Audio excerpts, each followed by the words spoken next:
Ya, ini kan lebih karena ya hubungan antara yang punya kuasa dan yang punya bisnis yang sudah menyatu. Ya. Ya. Udah menyatu, bukan konflik of Iya. interest lagi. Iya. Udah menyatu. Bukan kong kali kong. Ya, ini adalah sumber barter namanya, barter politik dan uang. Ya. Tapi yang dirugikan negara, ya kan? Jadi dikasih keistimewaan bagi pelaku usaha tambang batubara, ya. Nanti untuk urusan-urusan sosial dan politik mereka nyumbang dikit, lalu ya dibenarkan, ya, menikmati kebijakan itu, nggak boleh dan nggak mau mengubah kebijakan itu, ya. Bahkan kadang-kadang muncul tuntutan tambahan dari mereka, misalnya tadi karena harga lagi bagus. Mereka minta naikin kuota produksi.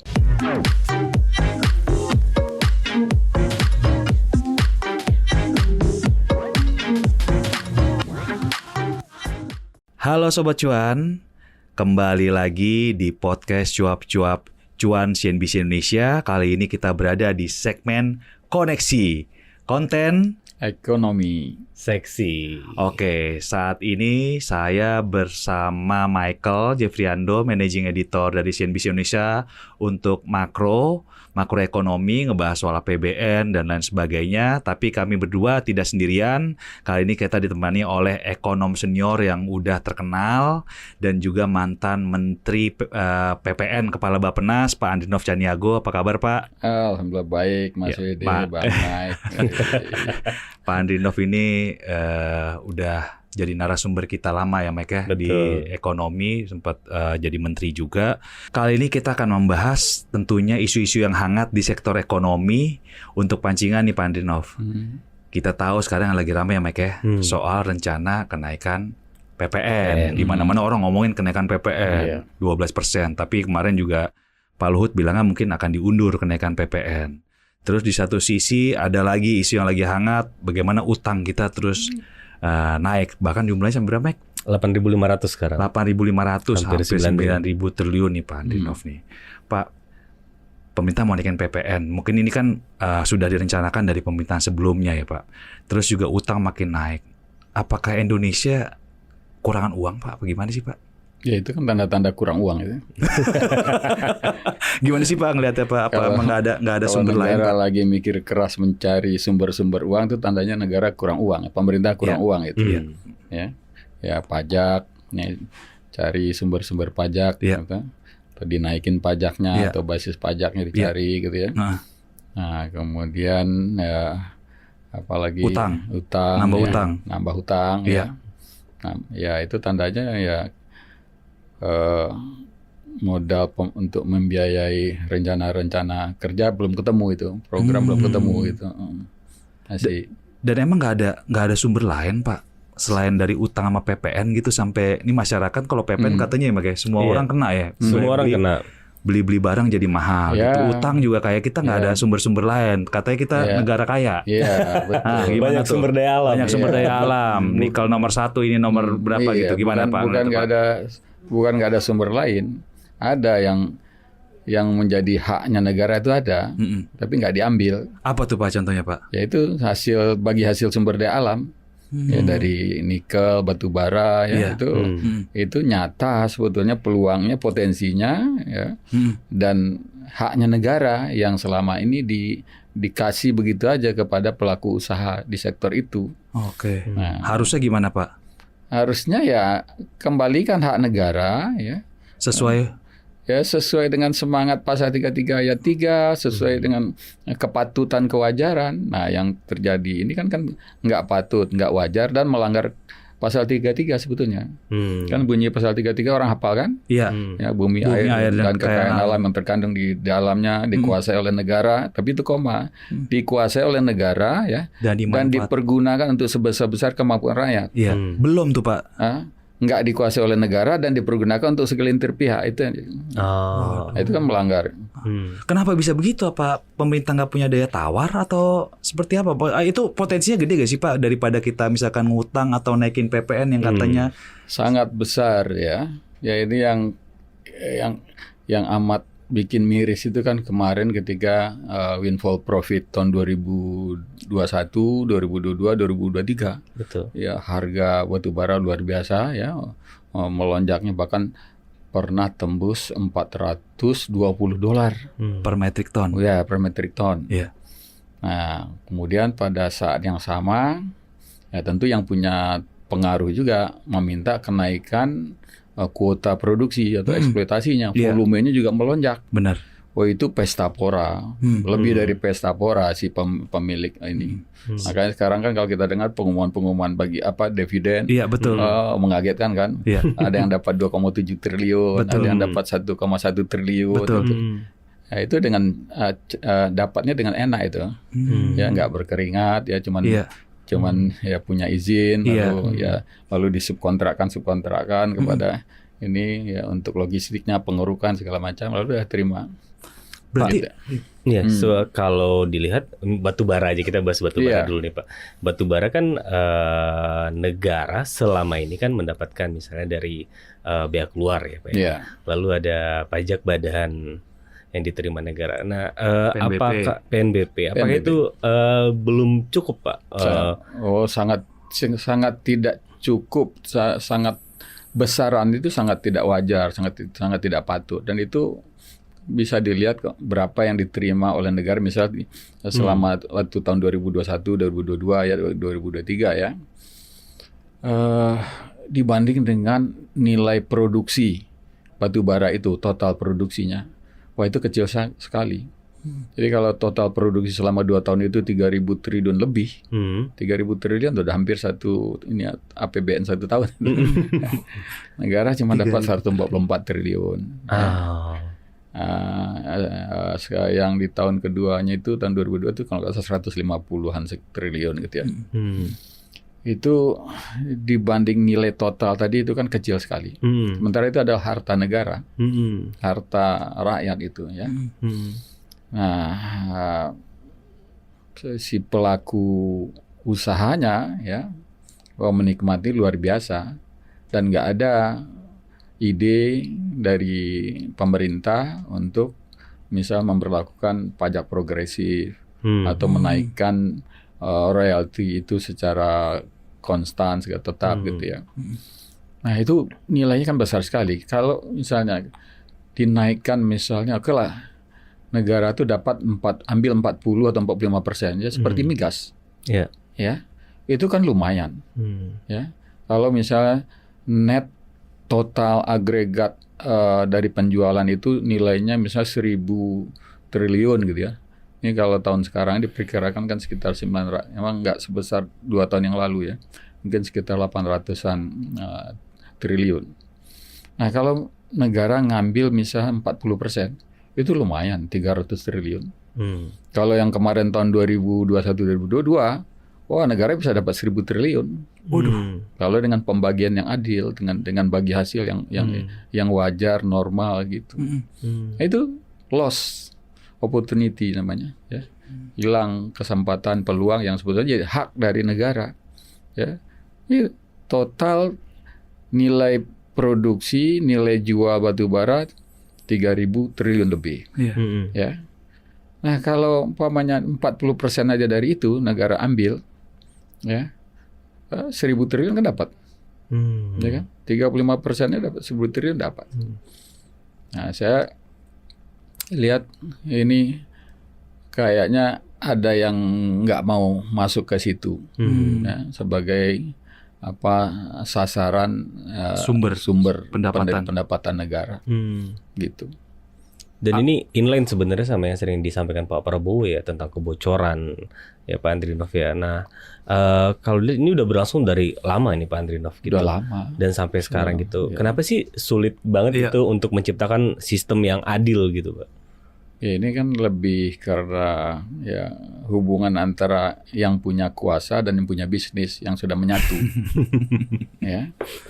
Ya. Udah menyatu, bukan konflik of interest lagi. Udah menyatu. Bukan kong kali kong. Ya, ini adalah sumber barter namanya, barter politik dan uang. Ya. Tapi yang dirugikan negara, ya kan? Jadi dikasih keistimewaan bagi pelaku usaha tambang batu bara ya. Nanti untuk urusan-urusan sosial dan politik mereka nyumbang dikit, lalu ya dibenarkan ya menikmati kebijakan itu.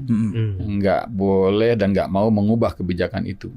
Ya, bahkan kadang-kadang muncul tuntutan tambahan dari mereka. Misalnya tadi karena harga lagi bagus, mereka minta naikin kuota produksi. Maka melonjaklah kuota produksi. Yang tadinya 500 juta ton, metrik ton, jadi 550 sampai kemarin hampir 700 juta metrik ton. Waduh, produksi tuh. Iya. Indonesia dikali berapa harga 1 metrik tonnya? Bayangin, Mike. Dolar lagi, Pak. Dan sangat eksploitatif karena Indonesia bukan pemilik cadangan terbesar. Batu bara. Bukan pemilik deposit terbesar. Tapi produksinya mungkin. Produksi nomor 1. Eksportir nomor 1. Iya. Itu duit dolarnya kemana nyimpennya itu? Kalau katanya kita banyak dolar dari hasil ekspor, tapi kok dolar rupiahnya melemah terus tuh Pak. Itu hubungannya gimana tuh Pak? Masalah nambah lagi masalah. Kalau kita lihat grafik nilai ekspor di tahun 2021, 2022 dan pertengahan 2023 itu memang melonjak, grafiknya signifikan naik. Tapi arus devisa masuk flat. Nah, nggak sesuai berarti nih Pak. Duitnya mandek di luar apa gimana? Pasti mandek di luar. Ya. Kenapa dia mandek di luar Pak? Kenapa dia nggak masuk? Akhirnya dolar kita malah rupiah kita malah. Ya itu dia. Ya, pertama ini jelas soal moral dong ya. Uang didapat dengan cara nggak wajar dari harta negara. Betul. Lalu negara butuh investasi. Ya, dulu Presiden Jokowi kesana kemari jual IKN untuk datangin investor. Ini. Tapi ini ada duit. Ya, yang diambil dari kekayaan negara lalu sebagian ditaruh di luar. Gitu. Waduh. Nah, data indikatif kan jelas itu. Pertumbuhan nih ekspor, kemudian harus masuk devisa. Iya. Ya, kalau umpamanya itu ada gapnya makin besar berarti ini uang ditaruh di luar. Iya, karena surplusnya itu nyampe 54 kali beruntun. 2021 2022 itu sekitar 1.000 triliun itu ditaruh di luar. Kira-kira. Nah, kita butuh investasi, kita butuh ini. Itu kan waduh. Ya. Bisa didefinisikan kan Bang ya, bumi kita dikeruk, terus bagi hasil nggak merata, uangnya ditaruh di luar negeri. Ya, itu kan barangnya barang kita yang nikmatin orang luar. Berlipat ganda itu sadisnya itu kan. Ya kan? Yang diambil dengan mudah harta negara, dapat uangnya sebagian taruh di luar negeri ketika negara sedang butuh investasi. Dan itu dampak juga ke nilai tukar dong. Iya dong. Sekarang harus bisa memperkuat nilai tukar ketika itu. Iya. Karena 2 tahun terakhir itu pergerakan dolar indeks kan sangat menguat. Terus rupiah melemah cukup tajam. Harusnya kita kalau mempunyai dolar yang cukup banyak, itu bisa membantu untuk menstabilkan rupiah saat itu. Betul. Iya. Loh ini gimana ya? Kok bisa begini bertahun-tahun nih Pak? Saya jadi wartawan ekonomi. Aduh, ini sebenarnya ya kita pusing juga sini Pak. Jadi cadangan batu bara yang 10 tahun lalu disebut masih 70 tahun, mungkin lebih pendek karena eksploitasinya 3 tahun 5 tahun terakhir luar biasa naik. Iya, betul. Ya sejak 5 tahun 6 tahun terakhir lah, karena ini kan saya sebutkan lonjakan kenaikan itu pertama dulu di masa Pak SBY itu. Jadi eksploitasinya jadi 250-an juta ton. Nah, kemudian naik jadi 400-an di ketika masa akhir Pak SBY dan awalnya Pak Jokowi. Habis itu naik terus. Nah, kemarin hampir 700 juta metrik ton per tahun. Nah, dulu ketika mungkin ketika bikin hitungan usia cadangan usia deposit yang dibilang 70 tahun ketika itu mungkin dengan ngitung eksploitasinya sekitar 400-450 per tahun. Nah, kalau 700 besok naik lagi tembus lebih 700 juta metrik ton, ya bisa sisa cadangan tinggal 40 tahun. Kan udah kepotong 10 tahun lagi kan. Tapi nggak hanya batu bara aja, sebenarnya yang lain juga bisa jadi sumber pendapatan kan Pak? Sebetulnya Kita kaya sekarang ini sumber. kan kita sumbernya itu ada batu bara dan nikel. Nikel pun juga kan rendah sekali royaltinya. Betul. Ya. Jadi negara ini ya ngasih harta ke orang yang punya akses untuk dapat izin tambang, ya lalu ya kemudian ya uang itu ya dipakai bukan untuk menggerakkan ekonomi sebetulnya. Begitu. Jadi kalau ekspor yang selalu muncul datanya itu 400 triliun dari nikel misalnya, itu nggak Itu cuma pure, di atas kertas doang ya Pak ya? nggak pure Duitnya padahal nggak menyebar di Indonesia. Enggak. Karena itu tadi data sama doang ya Pak ya? ya. Di atas kertas aja, Itu kan catatan aja. cuman dihitung sampai ke nilai produksi dan nilai ekspor. Tapi kan nggak bicara ke sebarannya, ya, ke multiplier effect dari uang itu. Nah kalau kita bangun ekonomi kan ya harusnya dong linkage-nya gimana ke di dalam negeri seperti apa, linkage ke sektor-sektor lain, menggerakkan apa enggak kan gitu kan, menggerakkan menumbuhkan ekspor yang lain apa enggak, gitu. Menumbuhkan industri dalam negeri apa enggak. Gitu. Justru ekonomi ekstraktif ini mematikan industri secara halus dan pelan-pelan. Karena apa? Ya, yang punya uang banyak ini nggak mau masuk ke industri karena beda sekali kan gap ininya, spread itunya. Kalau margin keuntungan orang industri kan cuma 10%, 15%, paling tinggi 20% gitu ya. Kalau ini 40%, 50%. Kan kalau ketika kemarin harga itu luar biasa, mungkin mereka 60%. Karena biaya produksi mereka kan relatif fix kan. Ya kan? Per metric ton itu kan fix. Ya kan dibiayai dengan rupiah ini segala macam. Nah, tapi penghasilannya berlipat-lipat. Nah, kemudian uang itu ya nggak direinvest untuk yang menggerakkan ekonomi. Nah, kita ngomong juga soal industri kita yang makin melemah. Ya karena apa? Karena mengistimewakan sektor ekstraktif itu, sumber daya alam itu udah mengistimewakan yang segelintir orang itu, segelintir pihak itu. Ya.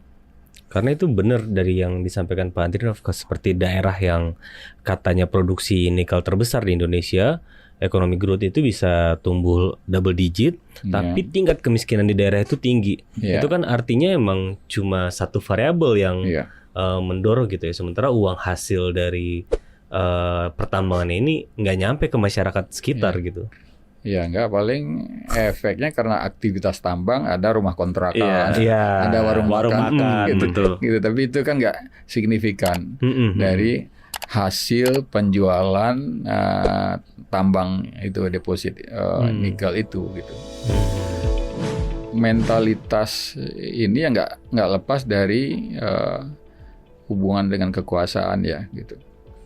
Ya memang diperlukan visi dan orang-orang di atas itu yang punya integritas, yang punya moral, yang punya ini ya niat yang benar gitu ya.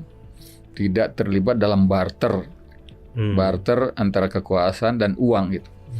Nah, yang membuat kondisi ini terus makin buruk ya karena ini hasil dari barter. Yang ini untuk dapat kekuasaan perlu biaya politik, minta dari sana sumbangan.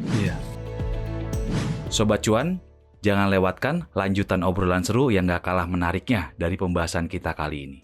Hanya di channel YouTube Cuap Cuap Cuan.